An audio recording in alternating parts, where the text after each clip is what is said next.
Buonasera e benvenuti alla conferenza del 13 dell'Associazione Salus Bellatrix. Questa sera è una serata speciale perché 10 anni fa, il 13 dicembre 2009, è nata l'Associazione Salus Bellatrix e da quel momento, il giorno 13 di ogni mese, abbiamo organizzato una conferenza sui temi più disparati. Vedo alcune facce, alcuni volti che mi sono cari perché ci stanno seguendo già dalla prima ora. Questa sera sono lieta di avere qui con noi una persona a cui tengo molto, una persona straordinaria secondo me, Mario Hausmann, autore del Manifesto della Sociosofia. Dopo 8-9 anni di conferenze, come sapete, argomenti a 360 gradi, 1 anno e mezzo fa circa mi sono imbattuta in questo libro, questo che vedete qui, la versione quella bella, tosta, 2400 pagine, ho cominciato a leggerlo e me ne sono assolutamente innamorata perché ho scoperto che lui ha fatto un compendio di tutte le cose di cui noi avevamo parlato in 10 anni. Quindi, come non chiudere in bellezza il 10° anniversario di Salus Bellatrix avendo con noi, signori, Mario Hausmann. Grazie.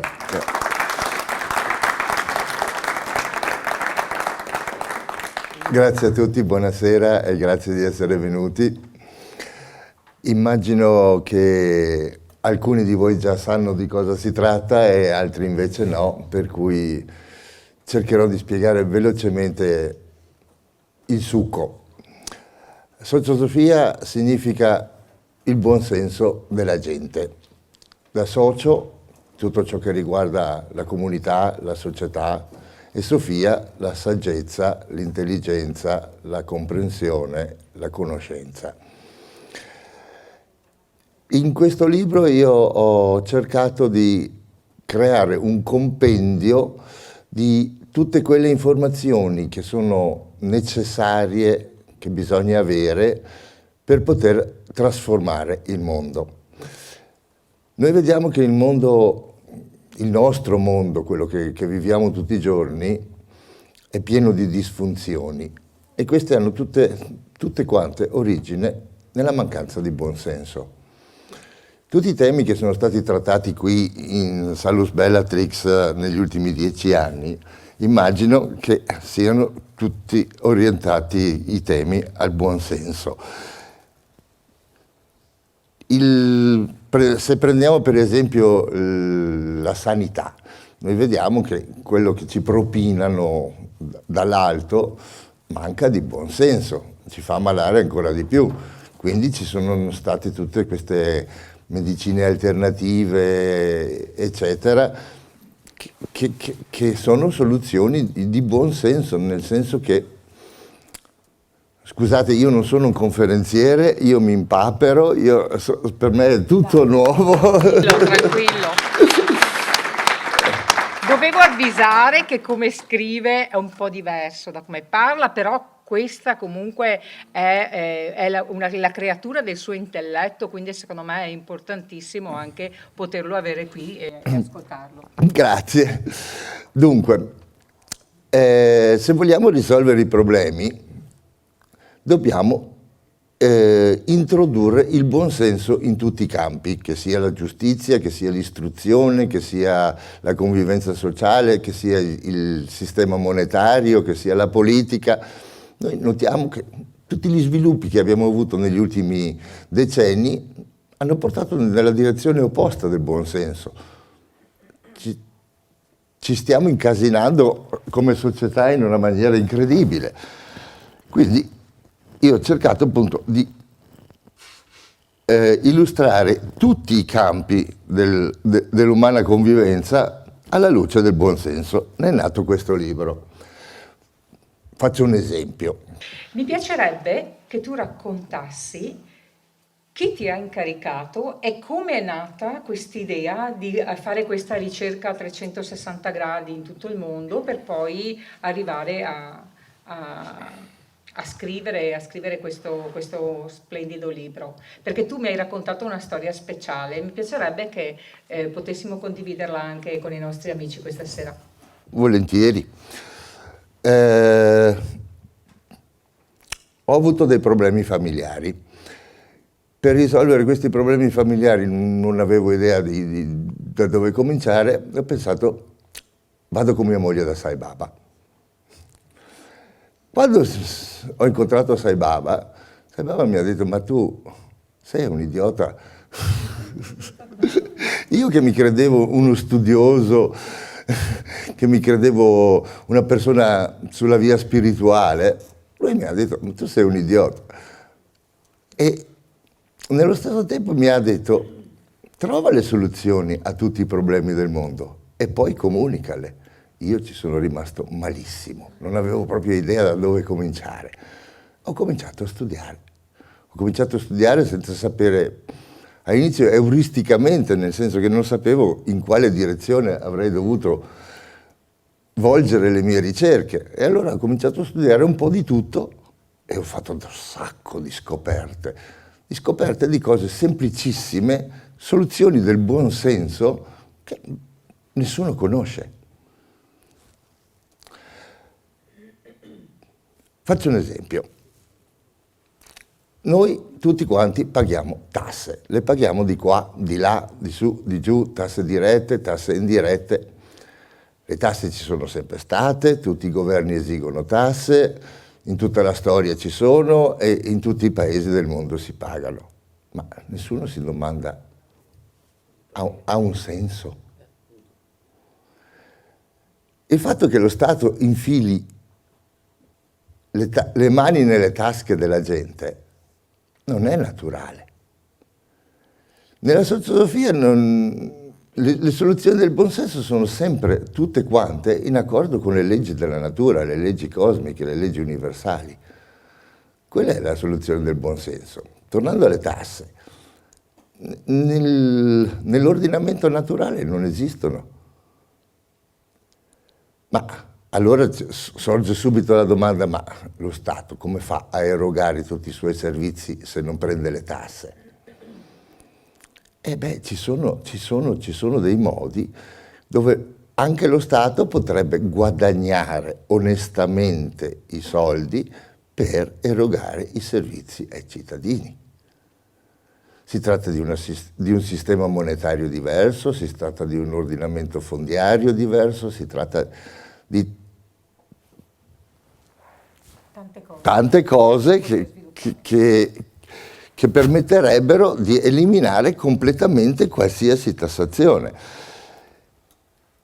Poi si parla sempre di sovranità, cioè, oggigiorno tutti parlano di sovranità, sovranità nazionale, sovranità popolare, sovranità monetaria, ma nessuno si rende conto che non può esistere alcuna sovranità se non siamo sovrani noi cittadini, noi esseri umani, come lo erano i popoli naturali di una volta, quelli che poi la civiltà occidentale ha sterminato.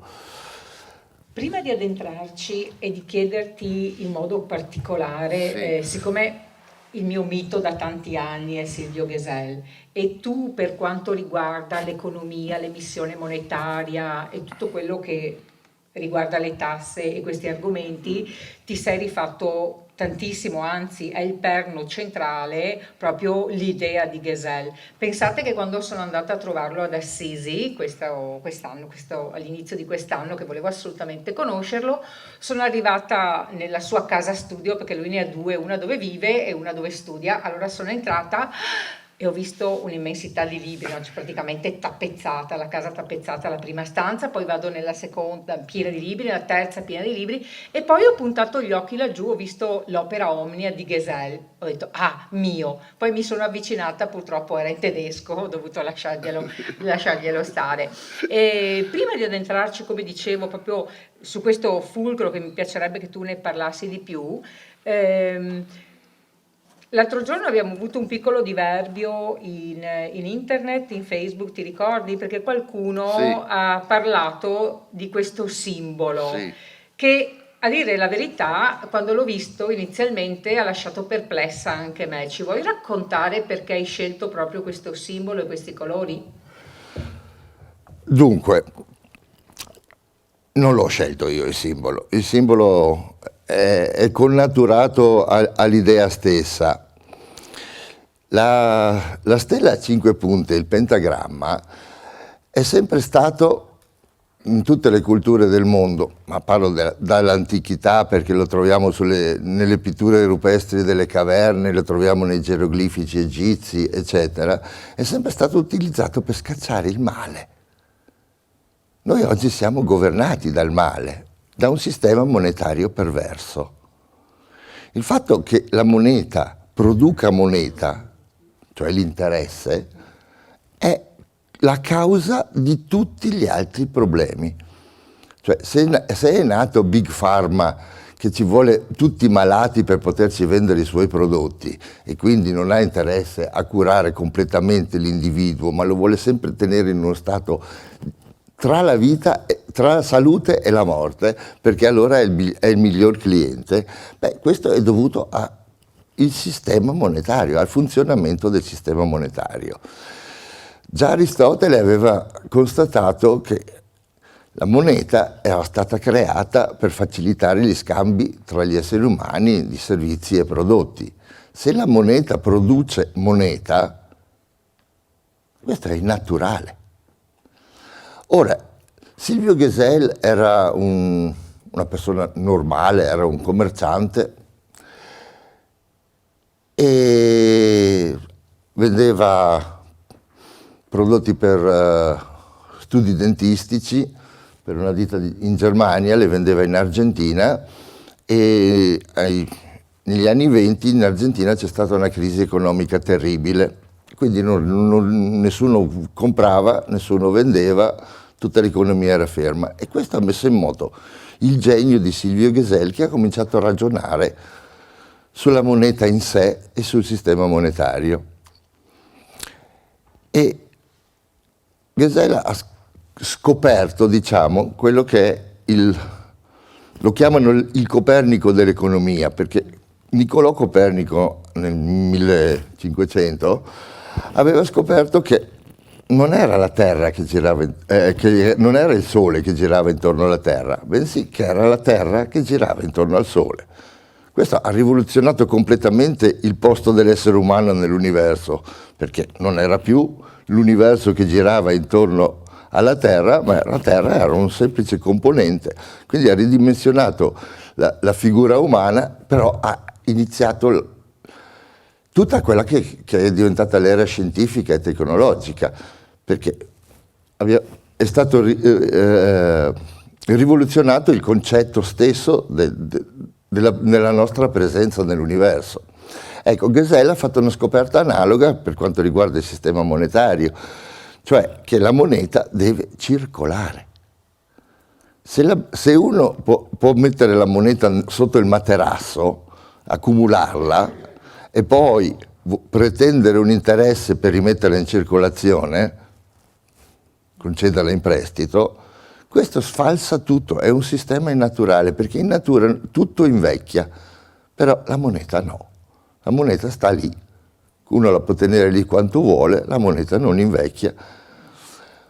Gesell ha inventato un sistema per far invecchiare la moneta, nel senso che la moneta di Gesell cala nel tempo lentamente di valore, per cui conviene spenderla e accumulare beni, cose di valore, oppure risparmiarla, che significa darla in prestito ad altri, però senza l'interesse.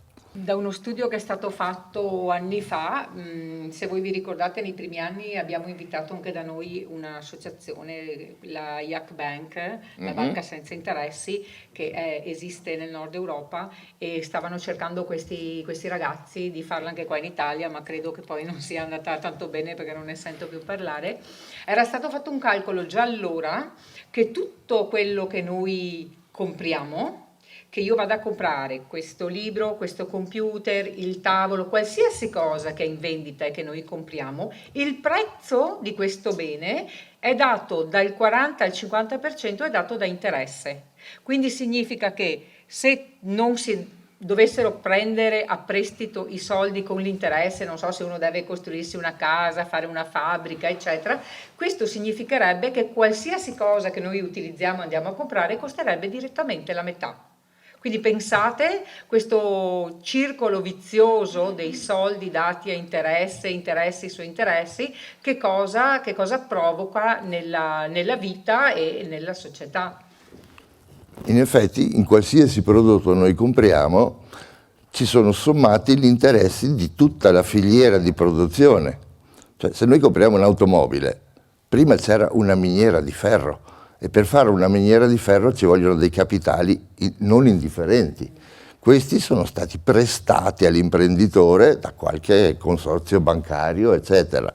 Quindi, a partire dal ferro, poi c'è chi ha realizzato la carrozzeria, il motore, eccetera, finché noi compriamo l'automobile. Però oltre a tutti questi interessi si sommano anche tutte le tasse di tutta la filiera.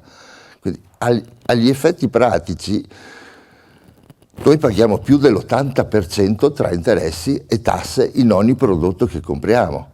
Eliminando tasse e interessi, tutto sarebbe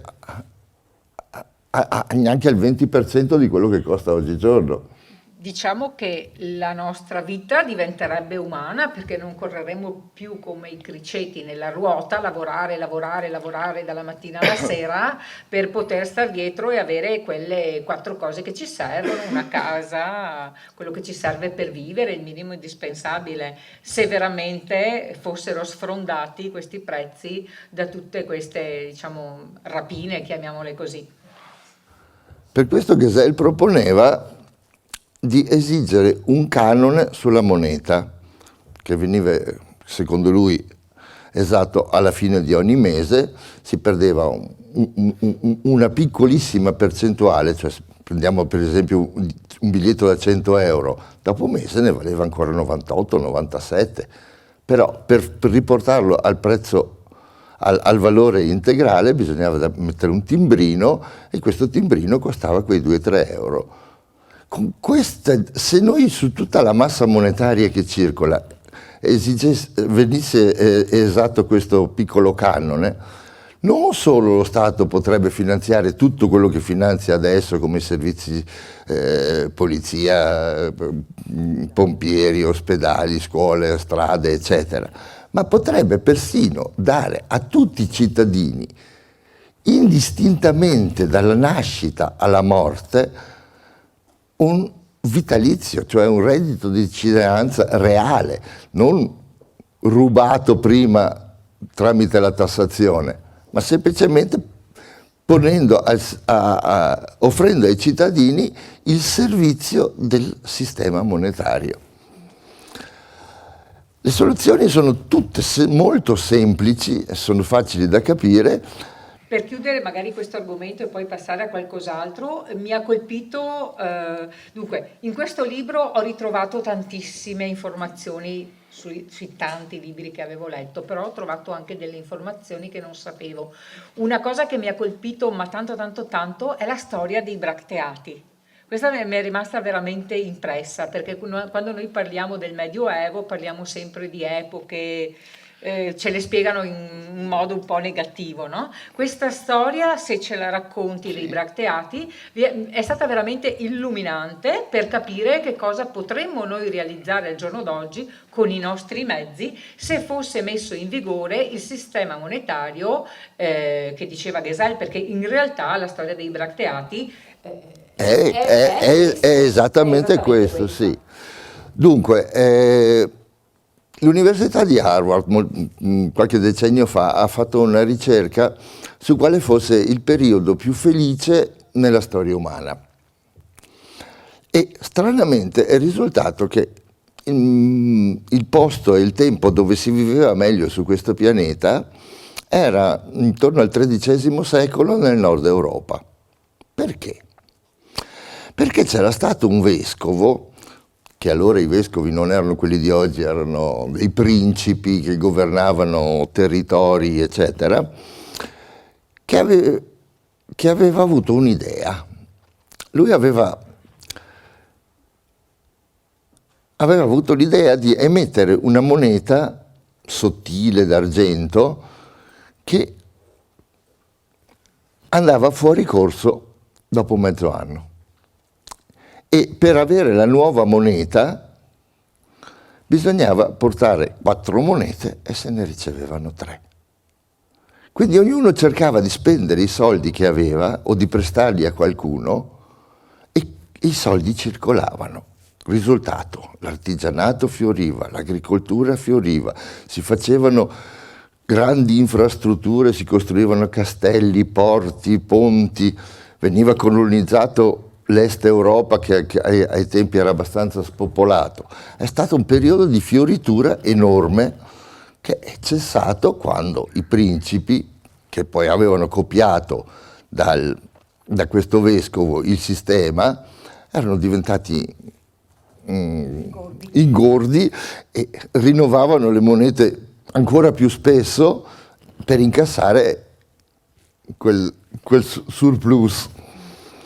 E quindi i commercianti e gli imprenditori avevano bisogno di una moneta più stabile, avevano richiesto di ritornare all'oro e allora il periodo è finito perché era ritornata una moneta che si poteva accumulare. Praticamente questo vescovo aveva trovato il sistema per fare in modo che non si tesaurizzasse, che non fosse messo sotto il materasso, in banca, prestato ad interesse, eccetera, eccetera. Quindi se pensate a cosa è stato fatto nel passato, se potesse essere ripetuto anche al giorno d'oggi, cioè fare in modo che non vengano occultati grandi capitali, perché il denaro è come un po' il flusso sanguigno, no? Per stare bene deve sempre scorrere. Se qualcuno per interesse, cioè tira via un litro di sangue, un organo, dice me lo tengo qui da parte, poi se mi pagano lo rimetto in circolo, voi capite che nell'organismo umano succede disastro. La stessa cosa succede nella nostra società. Come diceva lui giustamente prima, e come noi, chi ci conosce sa che abbiamo un gruppo in cui facciamo anche delle serate di economia, eccetera, anzi anche lui mi ha sentito quella volta che siamo andati da Scardovelli. Sì, se riuscisse a trovare il sistema anche adesso, voi capite che tutti i grandi capitali non sarebbero più occultati, ma sarebbero obbligati a rimettere in circolo continuamente il denaro. E se tu rimetti in circolo il denaro è quello che crea ricchezza, è la circolazione. Ve la ricordate la storia del turista italiano che va in Grecia, mette 100 euro lì sul banco e dice vuole andare a vedere le camere, allora l'albergatore prende i 100 euro, va a pagare il conto del macellario, il quale con i 100 euro va a pagare il conto del droghiere, fa tutto il giro finché torna. Praticamente sono riusciti a pagare tutti i debiti con gli stessi 100 euro che poi si è scoperto anche che erano falsi, no? E quindi questo vi dà l'idea della ricchezza che si produce con la circolazione del denaro. Se tu sottrai e occulti per interessi tuoi somme enormi, come è successo anche in passato con speculazioni eccetera, è ovvio che l'economia langue. È come adesso, no? Ci dicono sempre non ci sono soldi, non ci sono soldi, no? E sono sempre adesso vogliono togliere il contante. Ecco, è sempre il solito mantra che non ci sono i soldi, però è un'assurdità perché i soldi sono semplicemente un'unità di misura. E quindi è come se un ingegnere dicesse, dire che non si hanno soldi, che lo Stato non può fare le infrastrutture e tutto quello che gli serve per fare il welfare per mancanza di soldi, è come dire che un ingegnere non possa costruire le autostrade per mancanza di chilometri. I soldi sono semplicemente un'unità di misura, i chilometri sono un'unità di misura e tu non ti puoi permettere di dirmi che a metà della mia opera io devo finire perché mi manca l'unità di misura. Questi sono i soldi. Se lo riportiamo a quello che erano veramente, che dovrebbero essere all'origine, tutti questi problemi che abbiamo spariscono.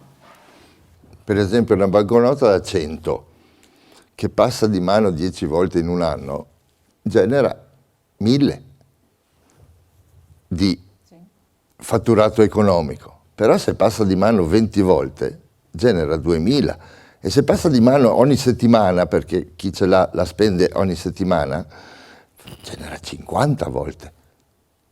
5.000 euro con una sola banconota da 100. Queste soluzioni non sono realizzabili all'interno di questo sistema. Per questo nel manifesto sono riunite tutte le informazioni necessarie. Se uno ha una certa informazione cambia il suo punto di vista. Se uno ne ha tante, ha una visione più ampia, ma se uno le ha tutte assieme, è un botto. cambia completamente il paradigma, cioè il modo di interpretare il mondo che ci circonda. E in questo nuovo paradigma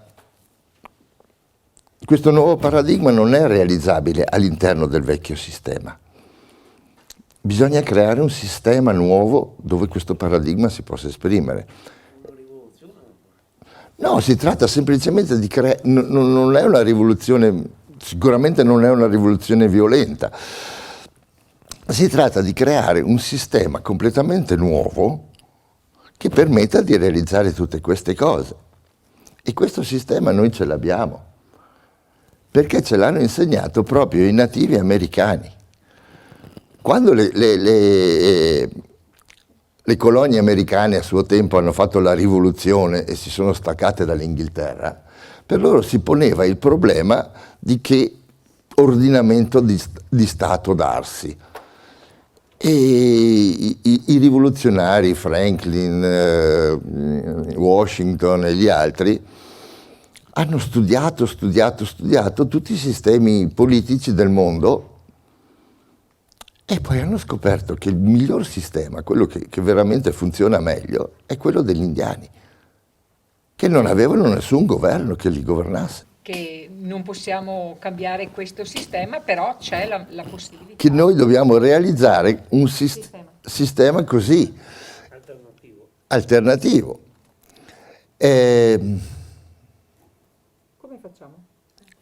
Come facciamo? Dobbiamo organizzarci noi. Gli americani avevano... Gli americani o i nativi? I nativi avevano un sistema dove ognuno poteva esautorare il capo se il capo era indegno, eccetera. I rivoluzionari hanno preso questo e hanno inventato la democrazia.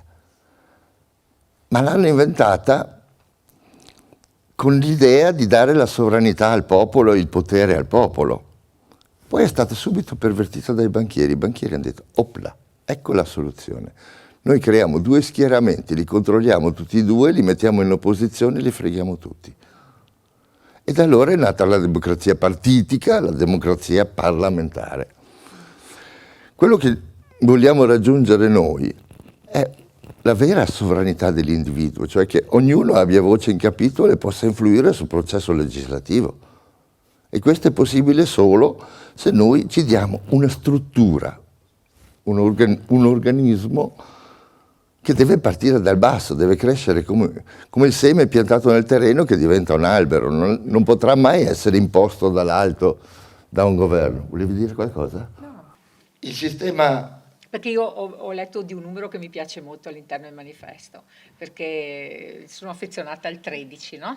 E quindi lui parla molto del numero 13, positivamente, per fortuna. Ma per risolvere i problemi, come dicevo prima, bisogna assolutamente prendere a modello la natura. Nella natura, prendiamo per esempio il nostro corpo umano, noi siamo fatti di cellule, di organi, di tessuti, però non sono in concorrenza tra di loro, non c'è un organo che comanda le altre cellule, sono tutti, ogni cellula fa il proprio interesse e in questo modo contribuisce al benessere di tutto l'organismo. C'è una struttura particolare, c'è tutto un ragionamento che dà solidità a determinati cristalli, li rende particolarmente... E sono 13 elementi. 13, sì. Cioè 13 persone si riuniscono. Tra di loro, tra queste 13 persone, che possono essere amici, parenti, vicini o anche persone distanti che si conoscono in qualche modo, però l'importante è la conoscenza personale. Queste 13 persone decidono che uno di loro è il migliore. Se si conoscono non è difficile trovare quello giusto. E quello giusto rappresenta le altre 12 persone più se stesso. E così abbiamo creato una cellula sociale di base. Il 13° si mette insieme con altri eletti da altri gruppi, forma un gruppo di 13. Si forma una piramide però ribaltata, parte dal basso e quindi lo Stato, che è la parte più bassa, è quella che è al servizio del singolo cittadino. È tutto rovesciato rispetto a oggi, dove lo Stato decide per noi. Con questo sistema che è prospettato nel libro, sarà il cittadino a imporre allo Stato la direzione. Lo Stato è un'astrazione. Sì. Sì, mi è piaciuto molto questo sistema che hai prospettato e tra l'altro ho fatto anche un piccolo calcolo, no? Se si creassero proprio queste cellule di base formate da 13 persone, di cui un rappresentante poi si va a formare con tutti gli altri 13 rappresentanti e poi fra loro anche a sua volta, io ho fatto un calcolo che praticamente da noi che siamo qui, no? Mettiamo i nuclei di 13 che poi eleggiamo il nostro rappresentante che ci rappresenta e poi più su, mettiamo che lì in Parlamento ci siano 500-600 persone, con 4 telefonate raggiungi il parlamentare, Sì. cioè con 4 passaggi al quinto tu sei già lì. Adesso voi avete idea di che cosa serve per fare arrivare le nostre idee, cioè tutto quello che vorremmo mettere in atto lassù. Chi ci ascolta? Qui invece hai come dicevi prima tu, c'è la possibilità di esautorare. Il canale diretto. Se tu, che io ti ho eletto come mio rappresentante in un gruppo di 12 più 1, 13, non ci vai più bene, noi 12 decidiamo di cambiarti, succede la stessa cosa, in un batter d'occhio viene cambiato completamente dal basso all'alto, arrivano le idee, abbiamo un'idea fantastica qui noi stasera, come facciamo a dirlo lassù? 4 telefonate ai vari livelli di rappresentanti e l'idea arriva già sul tavolo. Cioè, quando l'ho letto, ho detto... È la stessa cosa all'inverso. Metterla poi in pratica, te lo raccomando. Però che sia un'idea geniale, veramente, poi ovviamente nel libro è spiegata proprio più dettagliatamente, ci sono stata lì a ragionare, ho detto veramente una cosa interessante. Per metterla in pratica ci vuole la conoscenza precisa di questo sistema e funziona anche all'inverso, nel senso che se il governo ha un problema, in 4 passaggi raggiunge qualsiasi cittadino. 12 erano anche i cavalieri della tavola rotonda e abbiamo tanti altri esempi di questo sistema. Questo è un sistema naturale, potrebbe benissimo funzionare. E se noi riusciamo veramente a creare questo sistema, il fondamento è la diffusione della conoscenza di tutto questo, quindi appunto da lì è nato il compendio delle conoscenze, noi possiamo veramente risolvere tutti i problemi, perché se i cittadini stessi decidono di cambiare il sistema sanitario, di cambiare l'istruzione, di cambiare la giustizia, nulla ce lo può impedire, mentre con il sistema attuale sarà sempre il capo dei partiti. Per fondare un partito cosa ci vuole? Soldi, soldi e soldi. Quindi chi ci mette i soldi comanda il capo del partito, il quale capo del partito decide tutta la struttura, il programma, eccetera, e chi non si adegua fuori. Quindi non sarà mai il partito al servizio del cittadino, ma sempre di chi l'ha finanziato. Ci saranno sempre degli interessi occulti dietro a ogni qualsiasi schieramento. L'unico modo per farlo è partire come nasce il bambino. All'inizio le 2 mezze cellule diventano una cellula, questa si divide, diventa 2 cellule, 4 cellule, 8 cellule. Dobbiamo cominciare così, creare noi stessi, cittadini noi, la nostra cellula, che poi si divide, cresce e creiamo un nuovo sistema. Con il nuovo sistema possiamo introdurre la nuova moneta che ci darà la completa libertà e il benessere a tutti e risolvere anche tutte le altre questioni che sono aperte.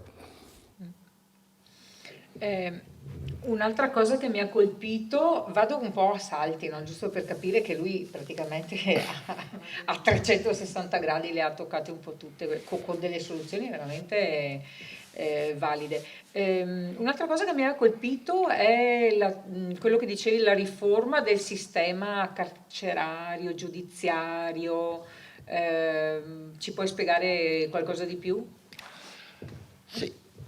Il nostro sistema giuridico manca di buon senso, è una pura semplice assurdità.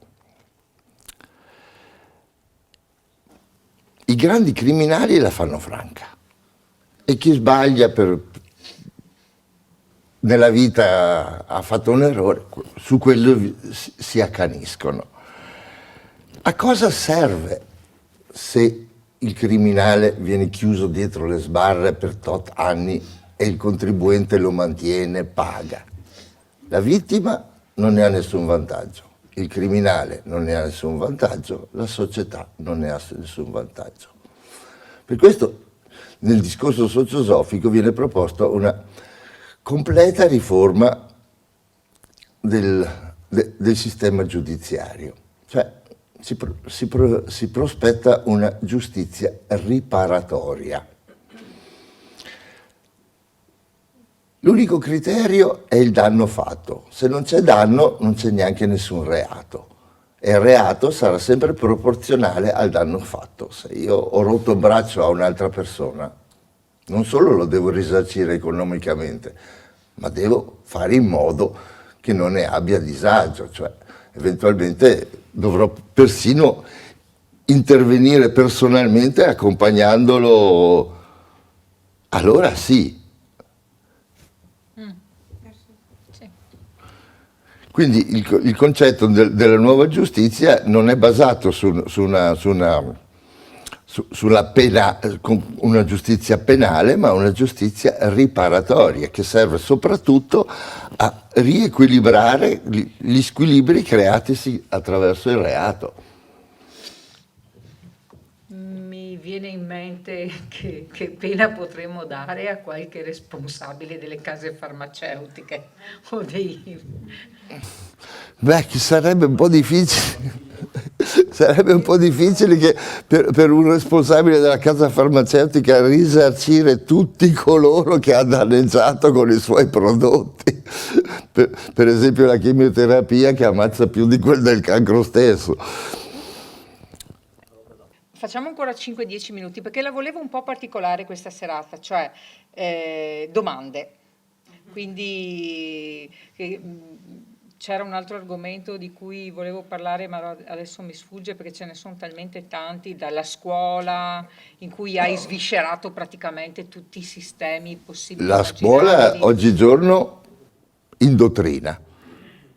Il bambino, il giovane, viene riempito di nozioni utili al sistema ma non all'individuo. La scuola prospettata dalla sociosofia è di tutt'altro genere, cioè nel senso insegna a pensare con la propria testa e a cercarsi le informazioni necessarie. Quindi tutto il contrario, non è che la scuola ti insegna, cioè ti segna dentro nel senso latino, ma ti educa, cioè ti tira fuori il potenziale che hai dentro. E in questo senso in ogni campo c'è una soluzione del buon senso, che è semplice, che è a portata di mano e che basta conoscere per volerla. Molto spesso fra le citazioni che tu fai nel manifesto, soprattutto quello grande, non sul compendio, parli di una persona in particolare che si chiama Mer. Chi era Mer? Mer era una persona geniale, era la compagna di Siria Aurobindo, una francese che si è trasferita nell'ashram, ma il nostro concetto di guru è che sia una cosa solo spirituale, mentre lei ha dato proprio nella sua vita la dimostrazione che la spiritualità si esprime nel buon senso, lei ha dato dei consigli in tutti i campi, sulla salute, sulla moneta, sull'educazione, sulla convivenza. Una spiritualità vissuta, perché una spiritualità fine a se stessa è sterile. Se non ha un'utilità per gli esseri viventi, non serve a niente. Infatti, cioè, io non la conoscevo, però posso dire che l'ho incontrata lungo tutte le 2400 pagine, ogni tanto c'era proprio qualche piga, e veramente ho detto, questa donna, cioè, notevole, mi sarebbe proprio piaciuto conoscerla, però concreta, ma nello stesso tempo spirituale, veramente. Un'incarnazione del buon senso. Incarnazione del buon senso. Ah, un'ultima cosa, e poi passiamo, se non hai altro, passiamo alle domande. Mi è piaciuto molto il concetto che dici, che esprimi, che lo Stato praticamente non deve intromettersi nella vita privata, nelle scelte delle persone, eccetera. Cioè, le persone devono essere libere di decidere sia per loro stesse, sia nel bene, sia nel male, che poi chi decide che cosa è bene e cosa è male? La persona stessa, quindi lo Stato non può permettersi di dire non puoi fumare, non puoi fare questo, non puoi fare... L'unico criterio è che tu non danneggi ovviamente il tuo prossimo. Ce l'ho qui. Allora, il nuovo ordinamento giuridico proposto dalla sociosofia si basa su 6 semplicissimi principi. Il primo è la libertà dell'essere umano di essere se stesso, quindi di esprimersi, di fare quello che vuole. Questo è il principio sacrosanto di tutti i popoli non contaminati dalla nostra civiltà occidentale. Poi abbiamo il secondo principio, che è quello della proprietà. Se io ho lavorato, ho prodotto qualcosa, questo è mio. Non me lo può portare via né il mio vicino, né il ladruncolo, ma neanche lo Stato.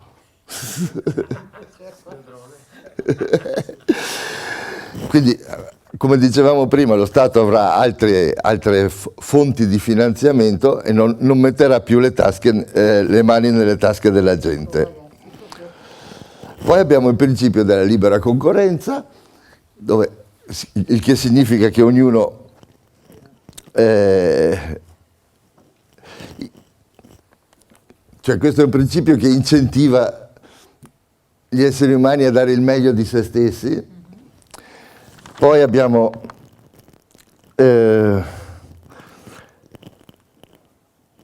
la giustizia. Quella è quella che manca nel sistema giuridico, che è dettata dall'equità e dalla rettitudine. È un principio supremo e deve indurre i cittadini a rispettare la libertà, la vita e la proprietà degli altri. Allora solo è vera giustizia. E per finire c'è la responsabilità individuale. Noi siamo responsabili di ogni cosa. Per esempio, il nostro diritto societario, che limita la responsabilità al capitale investito. Se io ho 50 milioni investiti in un'azienda che produce, mettiamo la Monsanto, che produce il glifosato, io, se c'è una class action che vince contro la Monsanto, io ci rimetto i 50 milioni, non è colpa mia, io non c'entro niente. No, quel nuovo sistema pretende la responsabilità totale dell'individuo. Tu eri partecipe di quell'azienda criminale? Beh, sei trattato in maniera tale e dovrai risarcire tu di tasca tua in pieno e non solo in base al capitale che ci hai messo. Quindi la scomparsa delle aziende dal punto di vista societario, cioè possiamo fare una società, però ognuno di noi... Esatto, il fondamento su cui si basano le multinazionali che rovinano gli stati, Scatole su scatole. Esatto, sono scatole cinesi, dove il capitale di un'azienda è investito nel capitale dell'altra che ha di nuovo partecipazioni in altre. alla fine non si capisce più niente, non c'è un responsabile. Quando attacchi un'azienda dal punto di vista legale puoi colpire solo la superficie, ma mai i veri responsabili, quelli che hanno ordito tutte le trame di quell'azienda.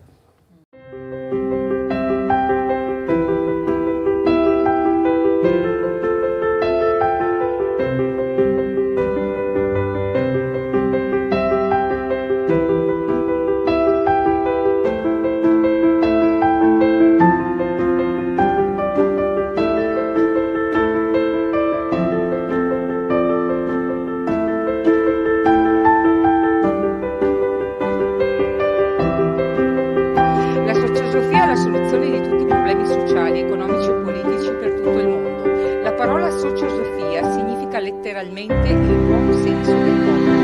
L'idea di fondo è che la mente del popolo è in grado di risolvere i propri problemi con risultati.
Beh, c'era un contenzioso tra il Granducato di Toscana e lo Stato papale e si trattava di definire la frontiera che passava attraverso l'Umbria. E allora tutte e due, le due parti hanno mandato la loro commissione, questi hanno misurato, eccetera, hanno fatto un trattato, hanno segnato la frontiera e c'era un fiumiciattolo che veniva giù dal monte che si chiamava il Rivo, che però erano due. E ognuno, i papali hanno segnato il Rivo come frontiera e i toscani hanno segnato il Rivo come frontiera, però c'era questo pezzettino di terra che era rimasto tra i due rivi, che non apparteneva né al papato. C'era il paese di Cospaia. I cospaiesi, quando hanno capito che non facevano parte né di uno Stato né dell'altro, hanno dichiarato propria Repubblica. Noi ci fondiamo una Repubblica sulla libertà. L'hanno inciso sulla campana, l'hanno inciso sull'architrave della chiesa. Eterna, completa libertà. Beh, per 400 anni questo piccolo Stato non ha avuto problemi, non ha avuto una galera, non ha avuto polizia, non ha avuto niente, perché la libertà funziona, i cittadini hanno l'essere umano ha un senso di responsabilità naturale che viene cancellato appunto dalle strutture sociali che lo incasellano. E l'ultimo principio deve essere quello della sussidiarietà, nel senso che deve essere sempre il livello più basso che decide. La cosa che riguarda l'individuo se la decide l'individuo, la cosa che riguarda la famiglia se la decide la famiglia, la comunità, il vicinato decidono. Se la strada è da aggiustare, lo devono decidere quelli che abitano lungo quella strada. E introducendo questi sistemi non c'è più il divario tra l'interesse personale e l'interesse pubblico. Perché, come nel corpo umano, ogni cellula fa il proprio interesse facendo l'interesse di tutti, così anche nel nuovo sistema ogni cittadino, ogni essere umano fa gli interessi propri e facendo gli interessi propri fa il bene comune. La felicità dell'individuo è la base di quello che è il bene comune e la felicità generale. Volevi aggiungere? Niente, volevo aggiungere che poi anche dal punto di vista economico, no? Che tanti, cioè voglio dire, tanti regimi parlano dell'abolizione della proprietà privata, che qui assolutamente no, ognuno ha il diritto di avere la sua proprietà privata.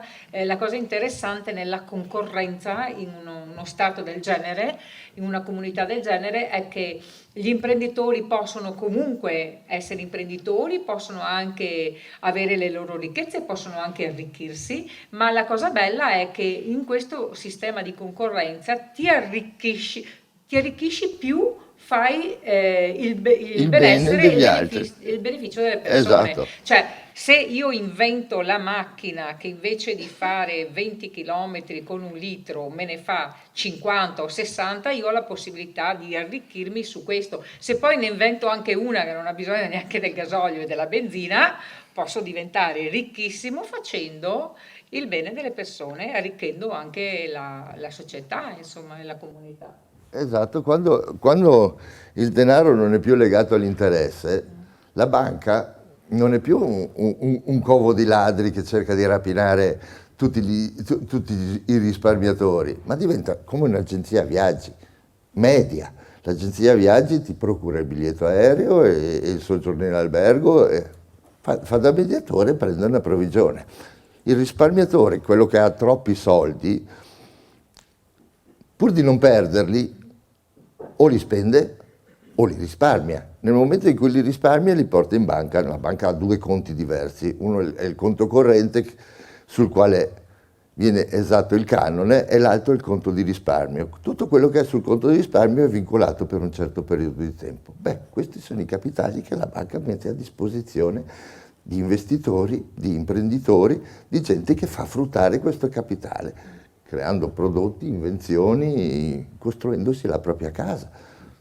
Quindi non so se avete capito, io ho il mio conto corrente nel quale mi tengo il mio denaro liquido, poco che mi serve, ne tengo meno possibile, perché se metto 1.000 euro all'inizio dell'anno e li tengo lì fermi, a fine anno sono 950 o 960, se invece voglio che rimangano tali e quali, li sposto su un conto che la banca utilizzerà per prestarli al determinato imprenditore, e allora lì sono tranquillo che dopo un anno o 2 anni ho sempre i miei 1.000 euro, quindi non vanno a scadenza, non pagano il noleggio del canone come quelli correnti, diciamo.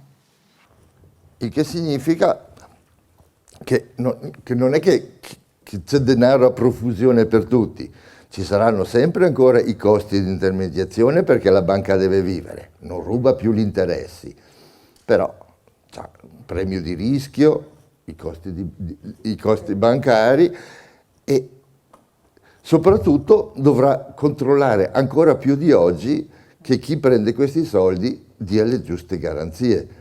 Non è che il credito senza interesse uno se lo può folpare, porta a casa e ciao. No, c'hai una casa che vale 100, te ne presto 50 e mi dai la casa che vale 100 come garanzia. Poi restituisci i 50 tali e quali senza interesse e la tua casa è di nuovo libera. Noi non avremo più la possibilità di avere lo 0,0, quello che è adesso di interesse se qualcuno ha i soldi in banca, però in questo modo qualsiasi cosa noi andiamo ad acquistare costa meno della metà, costa circa il 70% in meno, anche 80 e interesse anche 80. Ecco.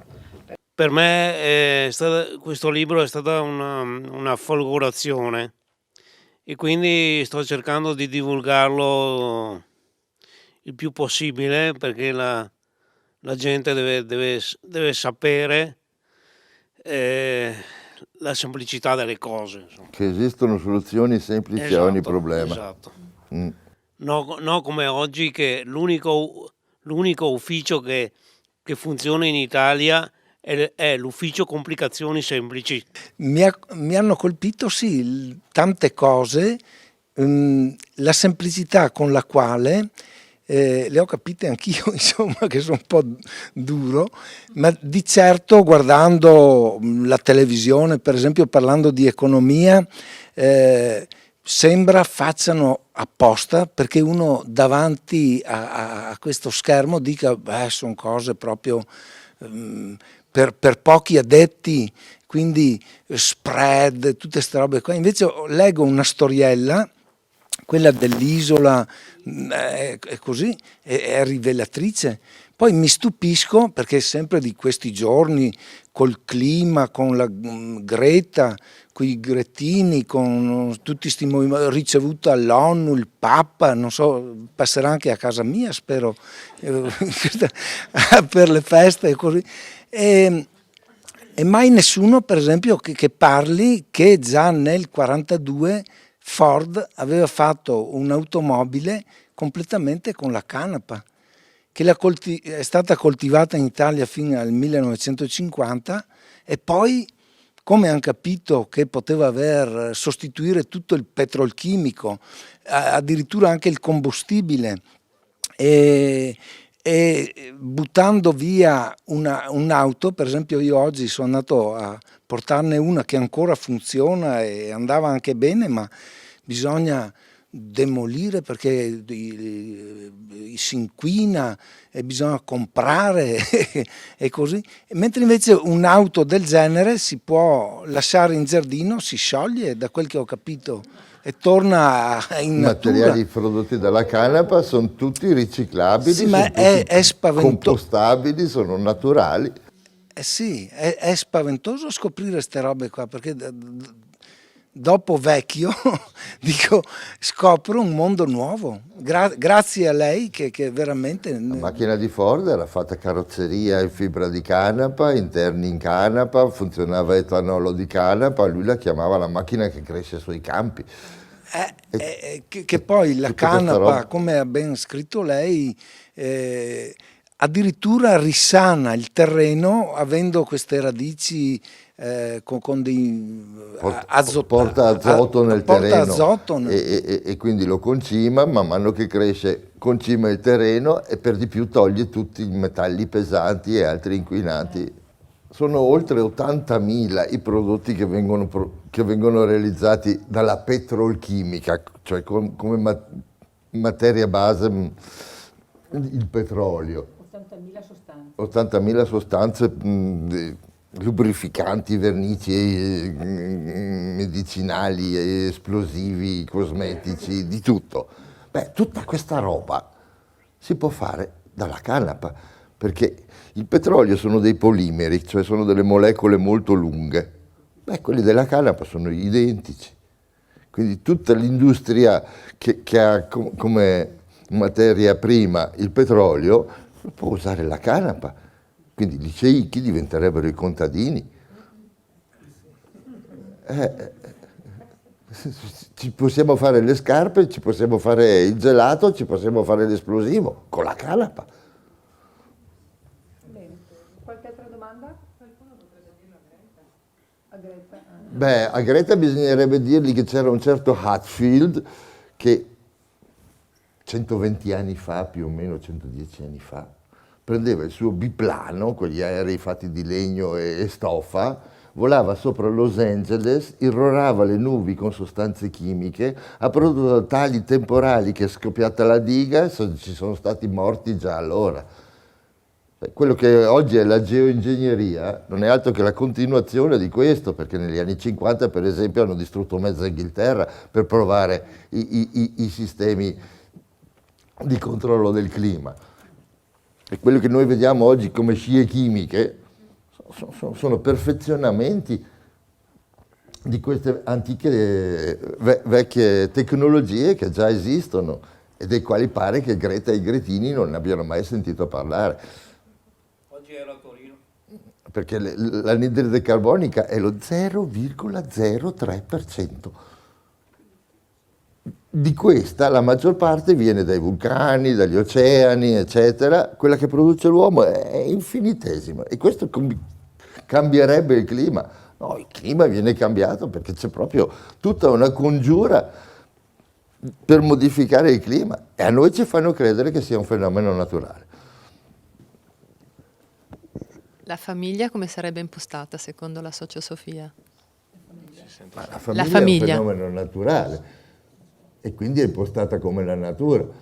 In base a quel principio della sussidiarietà che dicevamo prima, è quella che decide l'andamento della sua competenza, diciamo. Non è matriarcale né patriarcale, diciamo, no. Ognuno è padrone di se stesso. Esatto. Il primo principio è la libertà, e quindi quando l'uomo e la donna decidono di convivere e di avere dei figli, è un loro diritto nella libertà. Ma come si fa a passare? Come si fa a passare dallo stato attuale a questo paradiso sociosofico? Con la conoscenza. L'unica cosa è acquisire la conoscenza e distribuire, cioè propagare la conoscenza ad altri. Bisogna imparare e insegnare. Diciamo l'attuale sistema sì, che ha prodotto le democrazie ha, diciamo, un iter che fa sì che i cittadini si propongano con delle istanze per il pubblico interesse, non per il proprio interesse personale. Quindi noi abbiamo già un concetto di pubblico interesse che sarebbe auspicabile che non ci fosse più la divisione tra personale e interesse pubblico, perché tutti, come dice lei, faremo qualcosa per... Sì, qualunque cosa faremo si rispecchierebbe anche nel benessere degli altri. Adesso, siccome diciamo che le moderne democrazie dal dopoguerra in poi, diciamo, hanno sviluppato questo sistema di partecipazione, eccetera, eccetera, abbiamo visto che ci sono dei problemi, ci sono tutta una serie di conflitti di interesse tra pubblico e privato, tanto che adesso viviamo dei problemi piuttosto grossi perché il privato è entrato nel pubblico levandoci qualsiasi tipo di serenità, ecco, no? Dobbiamo correre semplicemente per pagarci acqua e luce. Ci sono già delle situazioni che propongono una democrazia molto più diretta nei termini delle proposte e delle istanze che arrivano da noi, no? E abbiamo avuto degli esempi nell'attuale politica con il Movimento 5 Stelle che proponeva una situazione, diciamo, molto più diretta di quella che non fosse nell'attuale partitocrazia. E io penso che stiamo andando in questa direzione, grazie anche alla tecnologia di internet che ci permette una comunicazione di dati in tempo reale, no? Non dobbiamo aspettare colombe piuttosto che sì, tempi che permettano, perché uno dei fattori che bisogna considerare è sempre il tempo. Nel momento in cui io propongo qualcosa, qualcuno può già aver pensato ad annullare la mia proposta. Quindi il tempo è una cosa che va in un qualche modo presa in considerazione per attuare un qualsiasi tipo di sistema. Lei questo qua ha notato cosa sta succedendo nell'attuale e di come ci stiamo avvicinando a un concetto sociosofico. Quando un partito, un'organizzazione, un gruppo di potere vuole ottenere qualcosa, si ha questa costruzione del consenso. Dietro questo termine ci sta tutta un'industria di tecniche psicologiche, per esempio l'Istituto Tavistock, che ha come clienti sia l'Unione Europea che grandi gruppi bancari che partiti, che ispira tecnologie su come condizionare le menti. Quando uno ha il potere, quando uno ha i soldi, i media sono delle merci, si comprano sul mercato. Io mi compro un giornale, mi compro una catena televisiva costa qualcosa come 3 miliardi e 3.000 miliardi e si può comprare tranquillamente una televisione. E con questi media si propagano queste tecnologie di manipolazione mentale. Il discorso del problema reazione-soluzione. Si crea un problema in vista di una soluzione che si ha già in mente, di modo che, per esempio, con il terrorismo si crea una paura, la gente chiede protezione allo Stato, si possono istituire determinate regole, determinate funzioni che erano già programmate prima. Il terrorismo era funzionale a istituire questi sistemi di controllo sociale. L'altro giorno Mazzucco leggeva una notizia su ADN Kronos che praticamente la Spagna ha approvato una legge che dà praticamente pieni poteri al governo di decidere per motivi di ordine pubblico di chiudere internet senza motivo. Decide lui, per motivi di ordine pubblico, possono chiudere internet. Ma noi non dobbiamo prendercela con i problemi, nel senso che se vogliamo veramente cambiare qualcosa, non dobbiamo combattere contro il vecchio sistema, dobbiamo costruirne uno nuovo, più funzionale, che vada a sostituire quello obsoleto. E quindi la sociosofia vuole fornire tutti i materiali necessari per costruire questo mondo. E il problema, secondo me, sarebbe da far uscire, stavo pensando adesso, da far uscire l'uomo dalla grotta, dalla tana, perché qua, va bene, si parla di queste cose qua, sono ottime, però una volta fuori di qua scappiamo ognuno come quattro gatti per le proprie case. E anche relazionarci tra noi oggi è difficile. Io penso una cosa, io penso che oggi si vive in una scatola ormai piena. Abbiamo messo anche un annuncio, va bene, per conto mio. È da tanti anni anch'io che cerco un po' di graffiare i vetri e perennemente cado giù dalle vetrate, insomma, capisci? Però far uscire l'uomo dalla tana e tornare, come diceva lei prima all'inizio, diceva che anche tornare alla maniera della natura, la natura ci insegna. Noi da piccoletti, oppure anche 50 anni fa, c'era brillantezza negli occhi, non con tutti, ma con più di oggi, più del 2000. Come si fa a stravolgere questa... Cioè, ci vuole coraggio a fare le cose. E oggi ognuno ha il proprio orto, rimane nella grotta e ha paura, c'è paura, perché dire le cose, giustamente già dirle è qualcosa, si tenta di fare un buco nella carta e di vedere dov'è il sole, se c'è. Si cerca di fare un buco con lo spillo, è già qualcosa. Qui si direbbe, se tutti facessero questo, grazie tante se tutti, ma è proprio scalfire, rompere questo avvicinamento tra le persone, diciamo come un più o meno che avvenga una scossa, far saltare il contatore, tac, più e meno, tac.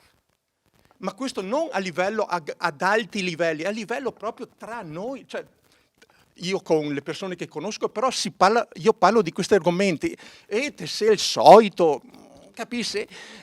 Non tutti, tantissimi, non tutti, non si vede l'ora che arrivi il sabato o domenica di sfogarsi e di scaricare il nervosismo, la difficoltà del vivere, la difficoltà del vivere. Ci vuole coraggio anche nel senso perché dopo tanti se la vogliono anche perché si è coinvolti dalla pubblicità, cambia televisione, mia televisione ancora insomma finché funziona, ho un telefonino di 10 anni fa, me ne frego dello smart. Sì, ci vuole coraggio, così tutto qua, far saltare il contatore. Il coraggio nasce dall'avere una visione, dal sapere quello che si vuole e soprattutto dal conoscere gli strumenti a disposizione, i modi per realizzare questo. Quando le persone condividono la visione e la conoscenza del modo di realizzarlo, si forma la coesione, si forma spontaneamente, perché io con tutte le persone con le quali parlo di questi argomenti si stabilisce subito un rapporto umano, di amicizia, di vicinanza. Quindi l'importante è avere ben chiaro qual è la meta da raggiungere. E se volete vi leggo un breve testo che avevo preparato per un'altra occasione, dove creo un po' la visione. Qui dico: immaginiamo un mondo luminoso, in armonia, sano e pulito, dove tutti gli esseri vivono felici. In questo mondo immaginario gli esseri umani possono condurre un'esistenza spensierata, libera da ogni affanno o timore, sono autonomi, felici, in salute, benestanti e colti, e si autorealizzano ed esprimono se stessi come vogliono, con grande saggezza. In questo mondo vige un diverso sistema politico, senza partiti né parlamenti, e la società si struttura in gruppi e comunità, in gruppi di comunità che formano comunità più grandi, e non esistono i confini politici che conosciamo. Tutti gli individui esprimono liberamente se stessi, quello che hanno nella loro interiorità, e le comunità che essi formano esprimono le loro qualità particolari e fioriscono le diverse culture locali e regionali. In questo nuovo mondo si utilizza, quello che dicevo prima, un diverso tipo di moneta che circola in maniera fluida e costante, e non esistono fluttuazioni, inflazioni, crisi economiche e nessun tipo di tasse. Con questa moneta straordinaria vi è abbondanza di ricchezza per tutti ed è facile ricevere credito per gli investimenti, e ciò permette la rapida realizzazione di qualsiasi progetto imprenditoriale, purché sia sensato. Così gli uomini possono accedere continuamente a nuovi prodotti e nuovi servizi che rendono sempre più piacevole la vita. In questo mondo che immaginiamo c'è una grande equità sociale che viene garantita da una giurisprudenza molto differente da quella conosciuta. Non esiste alcun diritto penale perché la società non si arroga di punire chi ha sbagliato. La giustizia di questa società è tutta orientata a riparare e rimediare i danni e a ristabilire l'armonia, bilanciando gli equilibri turbati. Quindi non c'è nessuna violenza. E l'apprendimento invece non è limitato alla gioventù, e le scuole di ogni tipo e grado sono aperte a chiunque di qualsiasi età. Lo scopo preeminente della scuola in questo mondo non è insegnare nozioni, ma educare a utilizzare la mente e a pensare con la propria testa. Essa fornisce tutti gli strumenti intellettuali necessari per poter accedere sempre a tutte le informazioni desiderate. Nel mondo che creiamo con il pensiero non esiste penuria perché si utilizzano le materie prime rinnovabili, quindi le risorse sono infinite. L'energia è libera, accessibile a tutti in quantità illimitata ed è gratuita, e questo permette la realizzazione dei progetti più arditi. E anche la produzione industriale avviene senza scorie o veleni, e si realizzano solo prodotti veramente utili e di altissima qualità, da cui tutti ricavano soddisfazioni sconosciute, finora sconosciute. In questo mondo bellissimo ci sono solo persone benestanti e la società è ricca e sempre più prospera. In ogni famiglia regna un benessere immenso e tutti sono sereni perché liberi da ansie e preoccupazioni.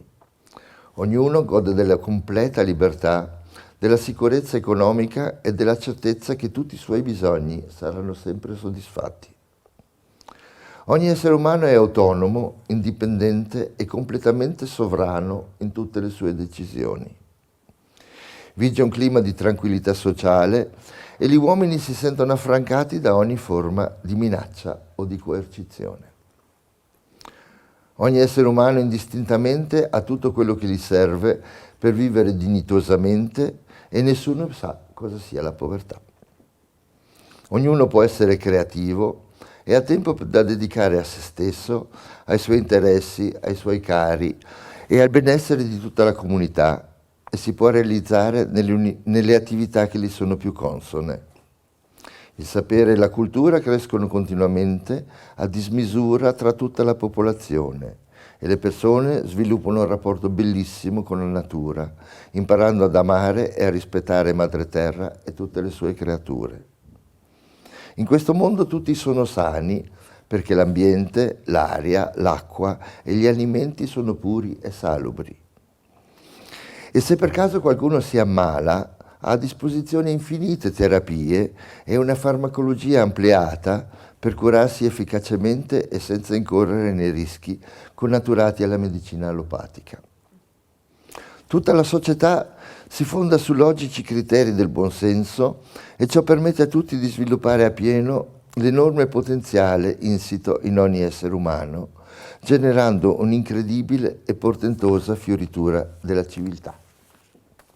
Beh, questa è la meta che vogliamo raggiungere. Quello che ci rimane da fare è appropriarci della conoscenza necessaria e diffonderla più possibile. Vorrei dire questo. Credo che questo problema qui, il problema a cui ci si trova a questo punto di fronte, che è venuto fuori molto chiaramente, è del risveglio della persona. E questo risveglio è una cosa di cui ci si occupa su questa terra, che io sappia almeno da 6.000 anni. No? Ecco, c'è una scienza spirituale che si occupa di queste cose. Per questo io, che sono un ingegnere di nascita, mi sono occupato di questa cosa, mi occupo di questa cosa da 40 anni. E noto sempre lo stesso problema. No? Ecco, naturalmente non mollo, però il problema è questo. Il problema è che il risveglio nasce da dentro. Quindi io plaudo totalmente alle meravigliose e infinite soluzioni della sociosofia che ho letto, purtroppo non ancora nella versione totale, ma già ho visto che il libro piccolo è stupendo, meraviglioso, e voglio dire che sicuramente mi sto anche tuttora impegnando su alcuni aspetti di questa cosa qui. Dico però che quando è che c'è il punto di cambiamento? Il punto di cambiamento c'è quando si raggiunge la massa critica. Questo c'è il famoso effetto Maharishi, che lo ha nel secolo scorso dimostrato ben 2 volte e che molti cercano di riprodurre anche recentemente, però non è così semplice, perché naturalmente sembrerebbe che solo una pratica veramente diffusa della meditazione, per esempio nel caso di Maharishi, permette questa trasformazione. Ecco, io sto cercando di insegnare meditazione nella maniera migliore possibile da 40 anni, però vi assicuro che non è così semplice. Questo tanto per dire, lei lo saprà anche sicuramente, tanto per dire che il vero problema in questo momento è che le persone vengono a sentire le conferenze, ascoltano tutto, dicono ma che bravi, però il lunedì mattina ricominciano da capo tutto. Perché? Perché veramente il capitale è riuscito a distruggere profondamente l'essenza umana dentro. No? Ecco, nonostante tutti gli sforzi che ha fatto la spiritualità, ecco. Io però dico, se siamo in fondo al buco, non vuol dire che non possiamo risalire. No? Ecco, sono d'accordissimo che bisogna, non c'è altro, anche perché oltretutto non è che io posso vivere meglio da solo. Posso vivere meglio solamente in una società che perlomeno tende ad andare meglio, non c'è niente da fare. Per questo anche io ho una mia proposta personale che eventualmente poi le farò vedere, ecco, ma così solamente. Ma al di là di me, d'accordo, io sono profondamente convinto che l'unica soluzione sia che un certo numero di persone minimo, che devono essere probabilmente nell'ordine della famosa formula di Maharishi, d'accordo, la radice quadrata di 1/100 della popolazione, passino veramente da vivere una vita nell'avere e nel consumare all'essere. Okay? Il passaggio è questo, è una vita su tutto questo ultimo documento che lei ha letto. È sicuramente possibile nella misura in cui la gente vive sull'essere e non sull'avere. No? Ecco, è questo. Quindi nell'amore, in poche parole, insomma, questo è il concetto. Ecco, io penso che sia molto importante, oltre che diffondere tutti questi che sono i modi in cui si può realizzare la società, ma capire che finché la gente resta seduta lì e non c'è un numero sufficiente di persone che siccome vive è spirituale veramente e si muove intorno e si offre e ecco, fino a che non si raggiunge questa quota minima, non lo so come andranno a finire. Ci sono 2 fattori da considerare. Primo, noi né come esseri umani né come pianeta siamo isolati da quello che ci circonda. Quindi esistono fenomeni cosmici, cicli cosmici. Prendiamo per esempio un atomo. Un atomo è fatto da un nucleo e degli elettroni che girano intorno. Se noi aggiungiamo energia a un elettrone, questo vibra sempre più forte, però poi a un certo punto cambia orbita, salta a un'orbita esterna perché è stato caricato di energia. La stessa cosa succede con noi. Noi rimaniamo in una, diciamo, orbita, in una sfera psichica e accumuliamo energia, ma poi a un certo punto avviene proprio un salto di coscienza, il famoso effetto wow, aha, ho capito. E a proposito della massa critica, bisogna dire che quando un certo numero di persone ragiona in un certo modo, cioè un'idea si diffonde, questo cambia quello che è stato definito il campo morfogenetico, chiamiamolo inconscio collettivo. Cioè, quando c'è stato per esempio uno studioso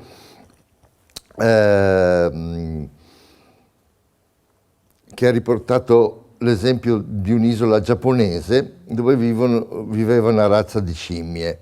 Queste scimmie, le conoscete già tutti, ecco l'effetto della 100ª scimmia.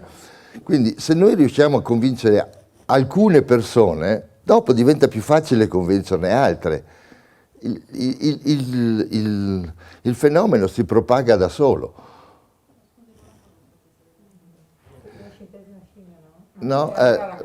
Brevemente, c'era un'isola dove vivevano delle scimmie.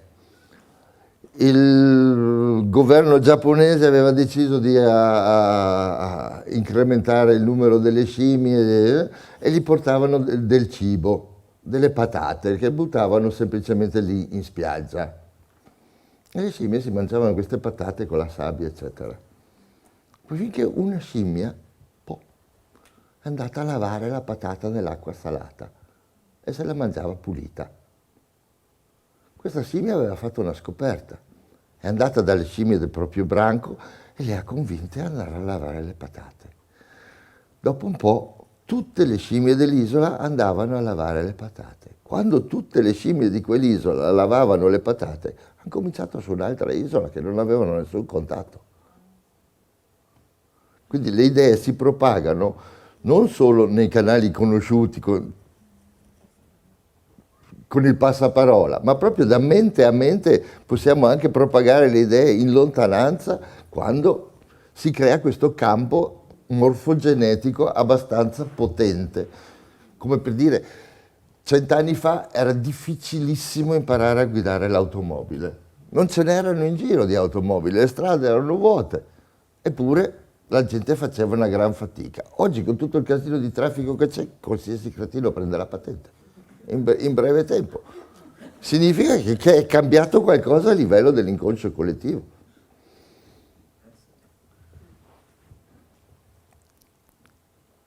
Quindi, e poi c'è un'altra cosa da considerare sempre a livello. Ora siamo arrivati a un punto di non ritorno, c'è un out-out. Sopravvivere significa cambiare, altrimenti significa che come razza, come pianeta ci stiamo estinguendo, perché siamo in una situazione dove non abbiamo più possibilità di rimandare. Qui o ci decimano tutti e ci portano da 7 miliardi a 500 milioni come hanno programmato, oppure noi ci svegliamo e creiamo questo campo che risveglia anche i nostri simili. Cos'è che frena la risonanza del campo morfogenetico? Loro.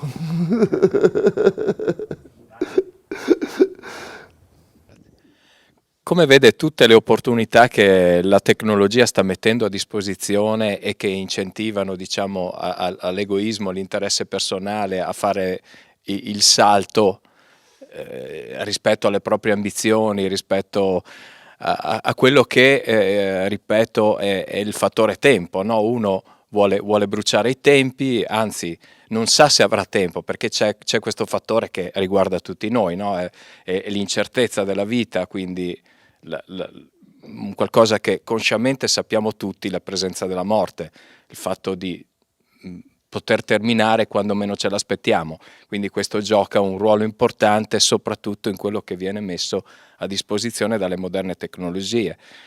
E sentendo quello che sì, sono le ultime scoperte, quello che appena ci arriva, poi quello che magari riusciamo a immaginarci con un po' di conoscenza, stanno mettendo a disposizione le basi dell'immortalità, stanno mettendo a disposizione qualcosa che alimenta l'egoismo, alimenta soprattutto il non voler essere più solidali o in qualche modo condividere, sperare e magari pensare anche che non è soltanto la nostra vita che potrebbe finire tra pochi minuti, ma è l'intero pianeta. Come si parla appunto, come si riesce a percepire dalla nostra crescita oramai sovradimensionata. Ecco. Questo accenno alla tecnologia mi fa venire in mente che esistono due tipi di tecnologia. Una è quella scienza, quella tecnologia che viene diffusa, che ci obbligano ad utilizzare praticamente dal motore a scoppio al telefonino, mentre esiste un altro tipo di tecnologia che è in sintonia con la natura e che è pericolosissimo parlarne, perché chi ne parla sparisce, muore, spariscono gli appunti. C'è gente che ha fatto girare delle automobili con l'acqua del rubinetto, perché hanno trovato un modo di dividere in maniera semplice l'idrogeno dall'ossigeno e ricombinandoli si generava l'energia che faceva andare il motore. $1 miliardo gli hanno offerto. Quando non ha accettato era morto. Quindi esiste una tecnologia che è in sintonia con la natura, che è disponibile, che è umana, che è buona, diciamo, e quella non la possiamo utilizzare perché sennò ognuno avrebbe l'energia direttamente nell'applicazione, non esisterebbero pali dell'alta tensione, contatori, benzinai, pompe, non è conteggiabile questa energia perché sarebbe libera. Con questa tecnologia, questa è la realtà e questa è la tecnologia umana che noi dobbiamo riesumare, perché se una cosa è stata inventata vuol dire che o il brevetto è in qualche cassaforte, in qualche cassetto, oppure l'hanno eliminato del tutto, ma si può reinventare. Sì, no, indubbiamente c'è questo tipo di tecnologia che appunto viene occultata in favore di altro, ecco. Quella tecnologia che ci viene imposta è quella tecnologia tramite la quale ci possono controllare, ci possono spennare, ci possono limitare nella nostra evoluzione. Infatti l'evoluzione del genere umano è stata deviata e ostacolata e limitata di proposito da circa 300 anni, dagli inventori di quello che è l'odierno sistema bancario. Faccio il nome Rothschild, dovrebbe essere emblematico. Diciamo, ci stiamo avviando verso un qualcosa che ci in qualche modo disconosce anche come mammiferi, no? In una riproduzione non più dove siamo degli autori. Non è solo questo, ma la contaminazione avviene anche per via del fatto che giochiamo con la materia radioattiva, cioè stiamo entrando in cose che non fanno più parte di una natura animale che ha un suo equilibrio che è proprio dato da, diciamo, una dinamica serena o comunque che ha dei punti sì, che non sono mai di rottura, no? Rimani sempre quello, nasci e finisci. Bisogna fare i conti anche con questo. Ma chi l'ha voluto questo sistema? Chi l'ha introdotto? Ma, non certo la gente. No, ma sicuramente no, ma quando si parla che anche uno sprovveduto potrebbe cambiare il sistema, in realtà riconosciamo il fatto di un caos, comunque di un qualcosa di molto più fuori dal controllo di una singola persona. Forse un controllo più ampio ce lo ha un gruppo di persone, ma comunque rimane sempre infinito e impossibile da controllare nel momento in cui il raggio diventa, come dire, la vista è lunga, no? Ma i miei piedi arrivano fino a un certo punto. Ma anche noi possiamo sfruttare queste dinamiche. Sicuro, e in effetti la domanda, o comunque la contaminazione, è quello che interessa molte persone, Esatto. che non pensano al discorso, diciamo, di una natura madre. Una contaminazione imposta dall'alto. Una contaminazione caotica che non ha in realtà un mandante, o se c'è non è riconoscibile. Il virus, mettiamo il virus. Ha non essere riconoscibile, perché si è creato uno schermo di offuscamento per non essere visto. Per questo crediamo che questi sviluppi siano dati dalla natura. Invece c'è proprio dietro un piano mefistofelico per deviare quella che è la naturale evoluzione del genere umano. Si potrebbe interpretare, certo, così. Qualcuno comanda su tutti gli altri. Volevo appunto chiedere costoro chi sono, perché io sono ben offuscati, gli effetti li vediamo e li sentiamo, però non... C'è stata nel 1744 a Francoforte una riunione dove alcuni personaggi hanno indottrinato i potenti di allora su un piano mondiale per controllare tutta la popolazione. Bisogna studiarle queste cose. Sì, diventa un po' difficile. Sto pensando per esempio... Utilizzando il capitale, cioè il denaro e il meccanismo del denaro per acquisire sempre più potere. Quindi quelli che noi vediamo come super ricchi non hanno più come fine il denaro, perché ne hanno più di quanto ne possano spendere. Lo utilizzano per motivi di potere, di controllo sugli altri. E questa è una dinamica diabolica. Sì, no, dico, diventa un po' difficile. Stavo pensando, per esempio, i bambini vanno a scuola, è la scuola dell'obbligo, come si dice. Sono andato a parlare per mia figlia, mi ricordo che le ho detto all'insegnante, ho sentito che hanno tolto dall'esame di maturità la storia, per esempio. E mi dice, è vero, ma io dopo ho indagato un po', ho scoperto che c'è sempre queste cose trasversali, la 3L, dove c'è dentro il Vaticano, dove c'è dentro la Fondazione Agnelli, cioè queste qua non appaiono mai. E addirittura neanche l'insegnante, per dire che io ho chiesto, non lo sapeva. Sono 13 famiglie che si sono create schermi su schermi per non essere riconosciute, e queste, attraverso le loro finanziarie, le loro holding, eccetera, controllano tutto il sistema economico e tramite questo il sistema politico, perché hanno in mano la piramide bancaria del mondo. Sì, difatti mi sono accorto, per dire, anche il fatto dell'euro che mi sono trovato in tasca. Non mi hanno chiamato per votare su una roba così importante. Oppure l'Europa, a me non hanno chiamato per votare l'Europa, però mi sono trovato europeo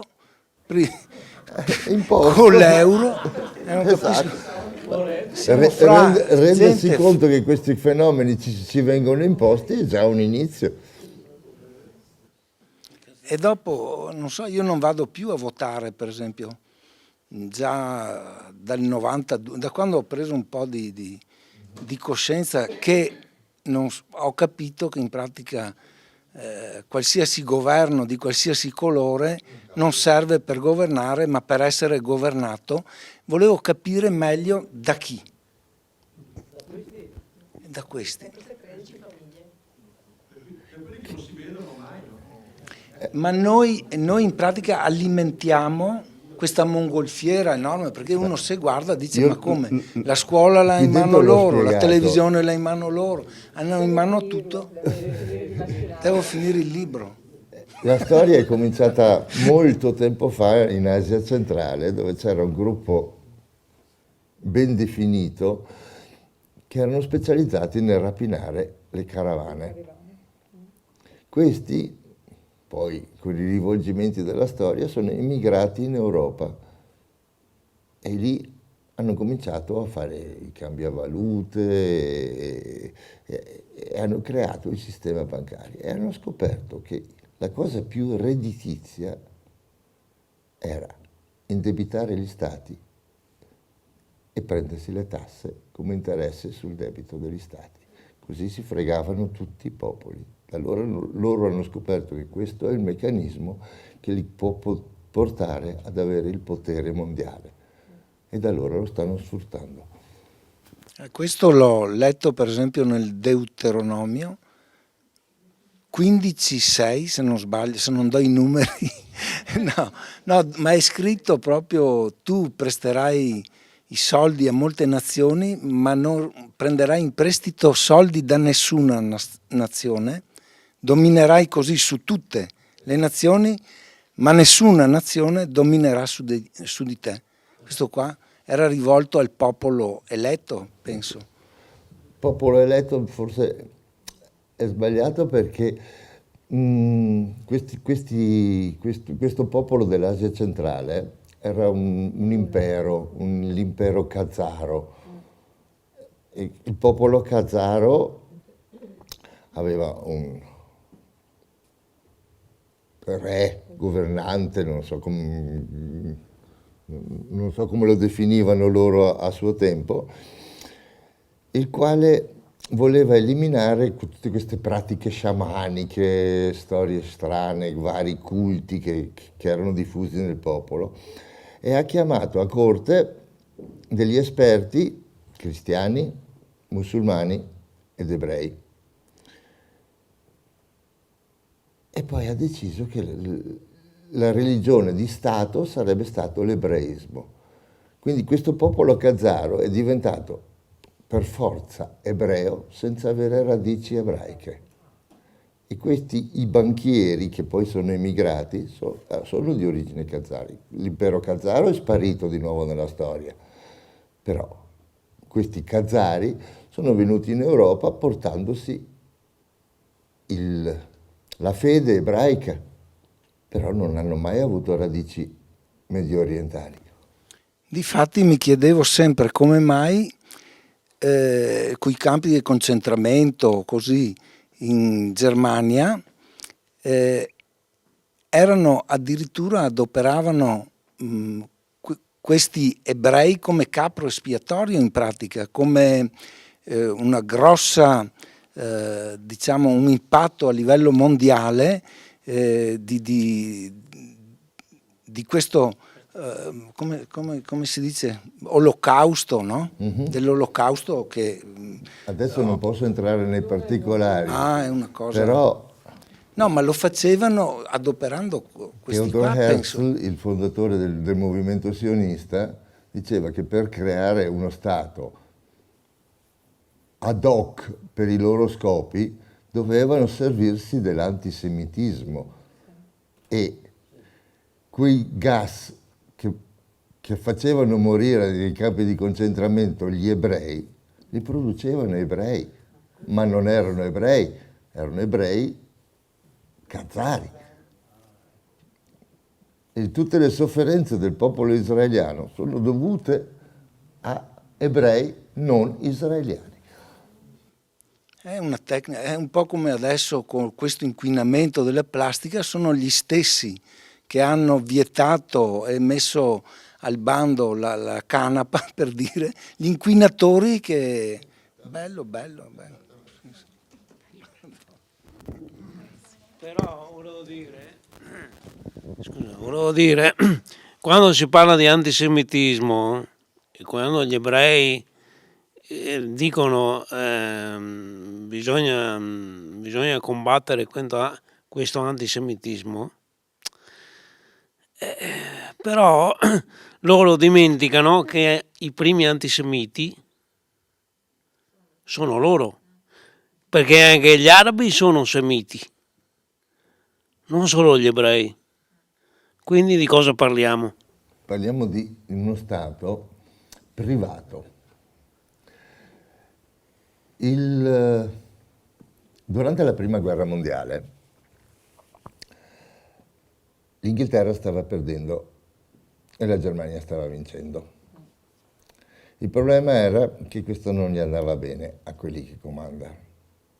Quindi dovevano intervenire gli Stati Uniti a dare manforte all'asse franco-britannica contro la Germania.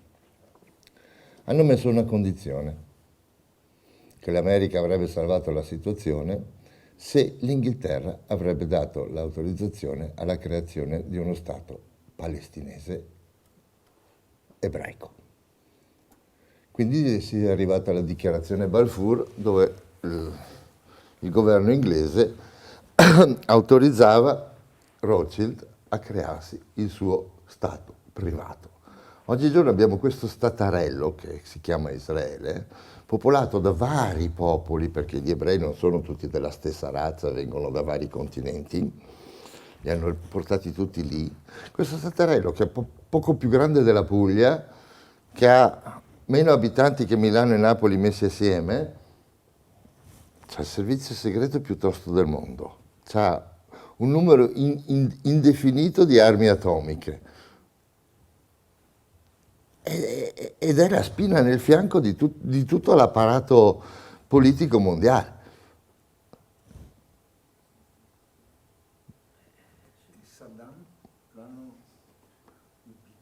Saddam l'hanno impiccato perché voleva